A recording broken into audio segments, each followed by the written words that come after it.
In this video, I want to show you something that I'm building, which is an app tutorial about Svelte, or building an app with Svelte. And this is not about the tutorial, but it's about the way that I'm building the tutorial, which might be useful for some other people. So as you can see, on the left here is my project, and on the right here is my code. And if we go into package.json, you will see that we are using Routify here, 1.5.2, and Svelte. And then there's a bunch of dev dependencies, of which one of the most important ones is mdspecs, which is a way to use Markdown combined with Svelte. So if we open the template that's shown here, so that's introduction, you'll see that this is just straight up Markdown. And if I make a change, it's going to be reflected here on the left side. Now, what is super cool is that, let's say I decide to make another page. I call it 05, a new page, .svx. And then I maybe add some content. You will see that the navigation is automatically updated. So maybe I'll write some content for this page and navigate to the page, and you'll see that the navigation is just there.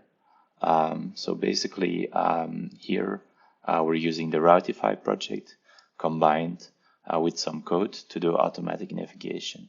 So let's dive a bit into the automatic navigation code. We have this sidebar here. That code is in sidebar content.svelte, and I'm just gonna move all of this CSS out of the way and concentrate on the HTML and the JavaScript. So essentially what we're doing in this piece of code is we're using Svelte self to recursively loop through the node children, and node itself is a dollar layout, so it's a reactive variable that responds to the layout which is imported from Routify.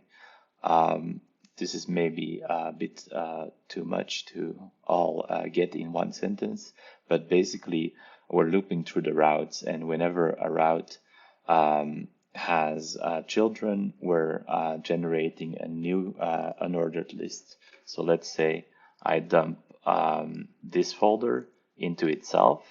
Let's see, or this folder into this folder. You'll see that it's gonna start generating a tree, and this is infinite because now I could just have another subsection and maybe let's go a bit crazy here and have another subsection, and you'll see that the tree is just reflected infinitely. So you could have this really gigantic documentation with lots of subsections, and it would still work. So that's automatic navigation in Routify.